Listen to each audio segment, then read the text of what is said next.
Good morning বন্ধুরা, কেমন আছো সবাই? আশা করি সবাই খুব ভালো আছো। আমিও ভালো আছি।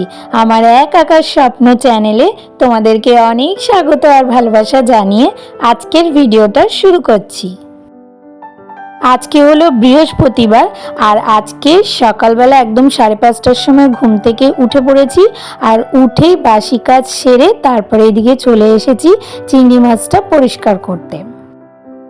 আর চিংড়ি মাছটা যেন তো খোসা ছাড়িয়ে দিয়েছে, কিন্তু ওর ভিতরে এই যে শ্বাসটা থাকে সেটা না বার করে দেয়নি। আর এটা না বার করলে তো হবেই না, কারণ এটা খেলে পেটে ব্যথা হয় বা অ্যালার্জির প্রবলেমও হয়।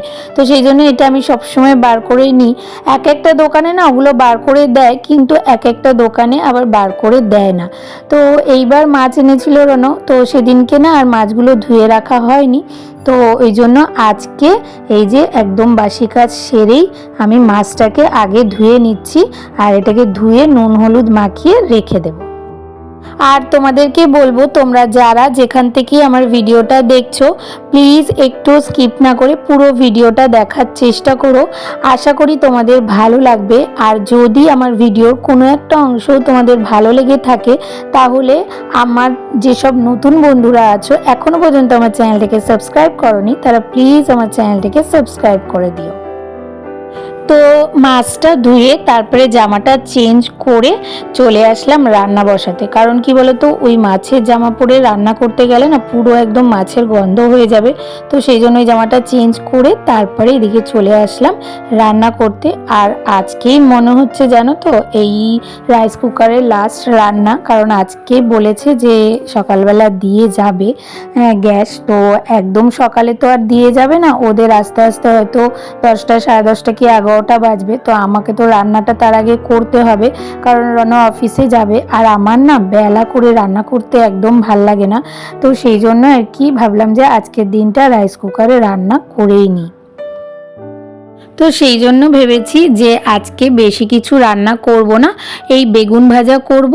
আর ওই যে দেখতে পারলে চিংড়ি মাছটা ধুয়ে নিলাম, তো চিংড়ি মাছটা রান্না করব।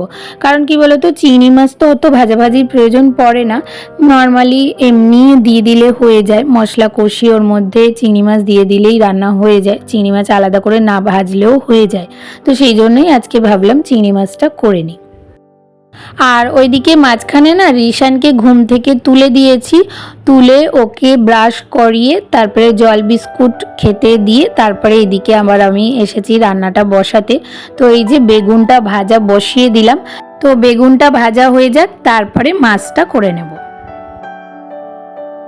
আর এদিকে রিশানের না এখনো খাওয়া হয়নি আর সময় এখনো আছে হাতে।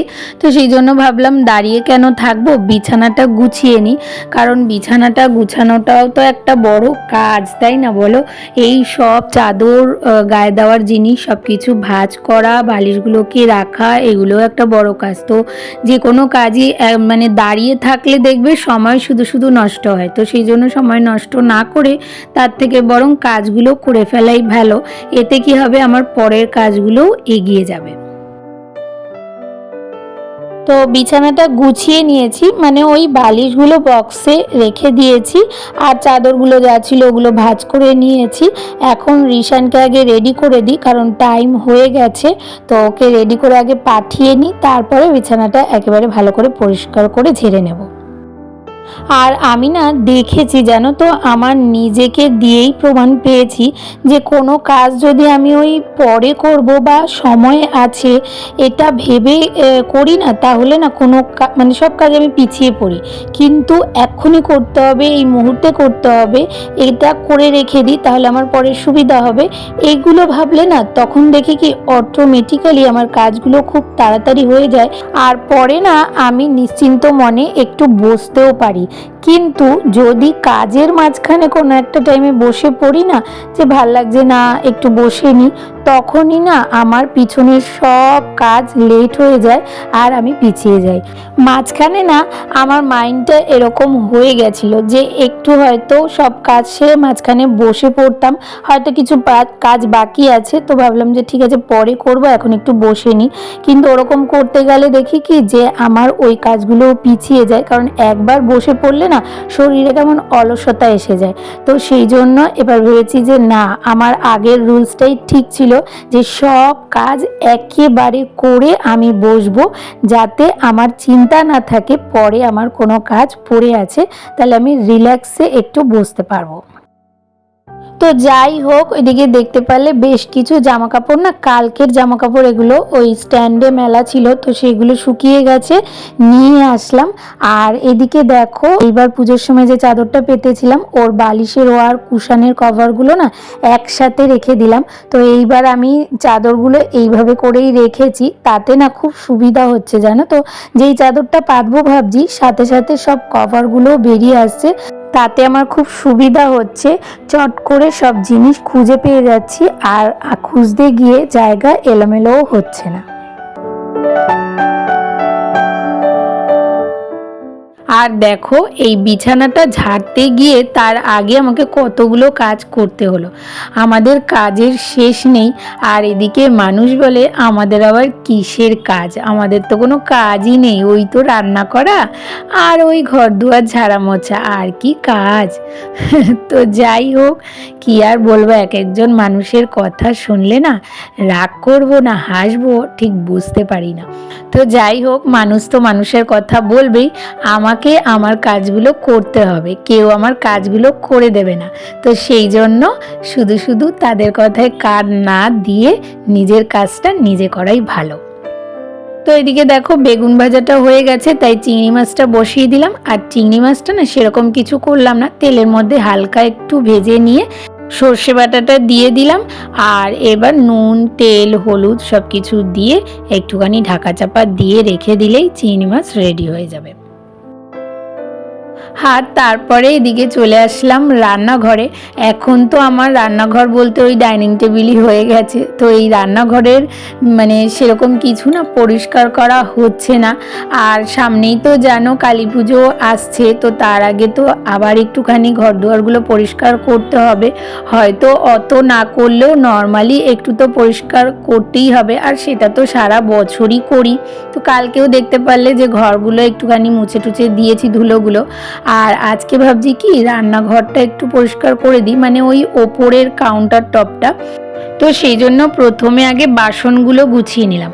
আর এখন যেহেতু রান্নাঘরে কাজ করছি না, তার জন্য বাসনগুলো না খুব একটা গোছানো হয় না সময় মতো, ওই মেজে মেজে খালি ঝুড়ির মধ্যে রেখেই দিচ্ছি। তো রাতে যে বাসনগুলো মাজা হয়েছিল সেগুলো গুছিয়ে রাখা হয়নি, তো এখন ওই জন্য আগে গুছিয়ে নিলাম। আর তারপরে আমার এই তেলের কৌটোগুলো এগুলোকে মুছে নিলাম। আর এর নিচে যে ওই টিস্যু পেপার পেতে রাখি না, ওটা এখনো পর্যন্ত দেখলাম পরিষ্কারই আছে, তো সেই জন্য ওটা আর পাল্টালাম না, কারণ ওখানে না ডবল আমি টিস্যু পেপার পেতে দিয়েছি। তো সেই জন্য এবার দেখলাম বেশি তেলে ভেজেনি, তো ওটা পাল্টালাম না, এমনি বোতলগুলো মুছে দিলাম। আর ওইদিকে বেগুন ভাজাটা হয়ে গেছে, তাই ওটা রেখে দিলাম খাবারের জায়গায়। আর এবার ভাবছি গ্যাসটাকে একটু মুছে নেব, কারণ গ্যাসটার মধ্যে ওই যে মাছের নুন হলুদ মাখালাম না, তো দেখলাম কি নুন পড়ে রয়েছে। তো সেই জন্য ভাবলাম একেবারে গ্যাসটাও মুছে নিই, কারণ আজকে যদি গ্যাস চলে আসে তাহলে তো আবার গ্যাসে রান্না করতে হবে। তো সেই জন্য আগে থাকতে ভালো করে পরিষ্কার করে রেখে দিলাম।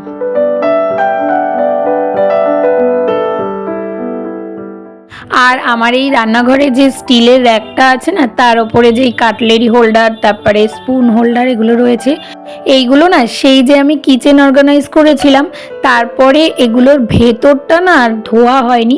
বাইরেটা তো প্রত্যেক দিনই মুছি, কিন্তু ভেতরগুলো পরিষ্কার করা হয়নি। আর ভেতরটা দেখছি কি দিন দিন ওইগুলো রাখতে রাখতে না, মানে ওই স্পুন তারপরে হাতা খুন্তি এইসব রাখতে রাখতে না ওই জায়গাটা মানে নোংরা হয়ে গেছে ভিতরটা। তো সেই জন্য ভাবলাম ওটাকে একবারে ভালো করে মেজে দিই। আর এই নুনের জারটা, তারপরে মশলার থালা, এগুলো না আমি যখন এগুলো শেষ হয়ে যায় তখনই পরিষ্কার করে নিই ভেতরটা। তো সেই জন্য আজকে আর এগুলো পরিষ্কার করার প্রয়োজন নেই। আর এই যে ছোট কৌটোটা দেখছো, এটার মধ্যে না আমার আটা থাকে, মানে ওই যখন রুটি বেলি তখন আটার গুঁড়ো লাগে, তো সেটা আমি যখন শেষ হয়ে যায় তখন ওটাও পরিষ্কার করে নিই।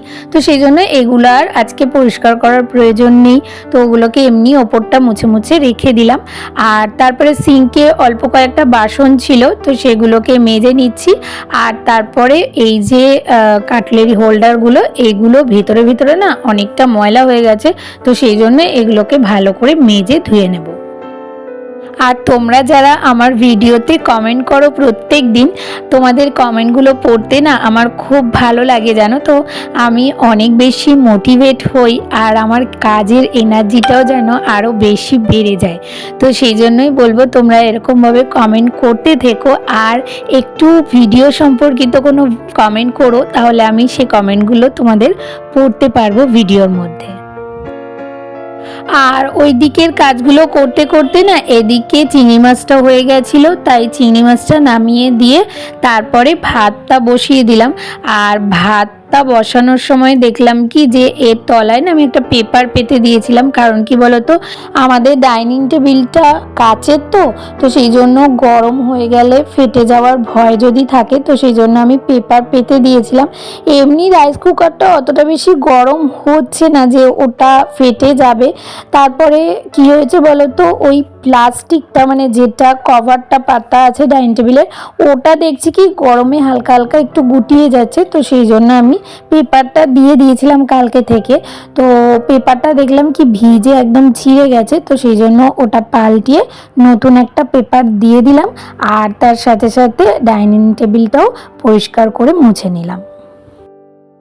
আর এখন জানো তো একটা জিনিস কি হচ্ছে, ওই রান্নাঘরে রান্না করলে যেমন রান্নাঘরের মেঝেটাতে তেল ছিটে ছিটে একটু তেল তেল হয়ে যেত, কিন্তু এখন না এই জায়গাটায় একটুখানি তেল ছিটে, যদিও রাইস কুকারে খুব একটা তেল ছিটছে না, তারপরেও ওই হয়তো তরকারি ঢালতে গিয়ে বা কোনো কারণে যদি পড়ছে তাহলে এই জায়গাটা একটু তেল তেল হয়ে যাচ্ছে।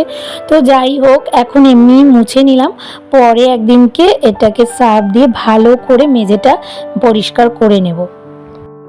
আর তারপরে না এখানে দেখো এই হাতা খুন্তিগুলো বার করে রাখার ফলে না এই জায়গাটা বড্ড অগোছালো হয়ে রয়েছে, আমার কাজ করতে অসুবিধা হচ্ছে, তাই আর এগুলো শোকানোর অপেক্ষা করতে পারলাম না। এগুলোকে মুছে এর মধ্যে হাতা খুন্তি চামচগুলো সাজিয়ে গুছিয়ে রেখে দেবো। আর এরপরে জানো তো আমি সেইভাবে কোনো ভিডিও করে উঠতে পারিনি, কারণ হঠাৎ করেই কেন জানি না আমার মাথা ব্যথা শুরু হয়ে গেছিলো, তো সেই জন্য ভিডিওটা আমি এখানেই শেষ করছি। তাহলে আজকের ভিডিওটা তোমাদের কেমন লাগলো? ভালো লাগলে একটা লাইক, কমেন্ট, শেয়ার আর সাবস্ক্রাইব করে পাশে থেকো, আর নোটিফিকেশন বেলটাকে অবশ্যই অন করে অল করে দিও। তাহলে দেখা হচ্ছে নতুন একটা ভিডিওর সাথে। ততক্ষণের জন্য তোমরা সবাই খুব ভালো থেকো, সুস্থ থেকো আর অনেক অনেক স্বপ্ন দেখতে থাকো।